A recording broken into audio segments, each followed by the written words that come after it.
Бүгінде бір шаңырақтың астындағы бір отбасы мүшелерінің, бір әулет ағайындарының өзара тату-тәтті өмір сүре алулары қиын болған заманда бір мемлекеттегі түрлі ұлттар мен ұлыстардың бірлікте, татулықта, ынтымақтастықта өмір сүрулері тіпті де оңай емес.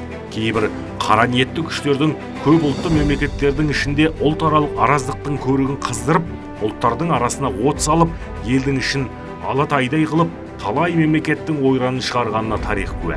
Тәуелсіздігіміз алған тұста 130 этнос пен 40-тан астам конфессия өкілдерін ынтымақтастықта ұстап өмір сүру мемлекетіміздің алдында өзекті мәселелердің бірі болды. Нәтижесінде мемлекетіміз Қазақстан Халқы Ассамблеясын құру туралы шешім қабылдап, этносаралық келісімнің қазақстандық үлгісін құрды. Қазақстанның этносаралық саясатына қатысты моделі бұл енді әлем бойынша тіпті теңдесі жоқ десек те артық болмас. Өткен себебі кезінде естеріңізге жақсылап сала кетейін.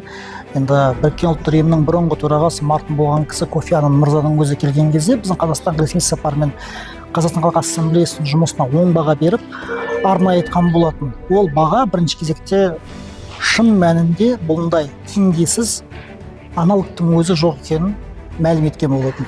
Өзара татулықта өмір сүру қазақ халқы үшін ең әуелі ата-бабадан келе жатқан өсиет. Абай Құнанбайұлының адам баласына адам баласының бәрі дос, адамзаттың бәрін сүй бауырым деуі сол өсиеттердің бірі.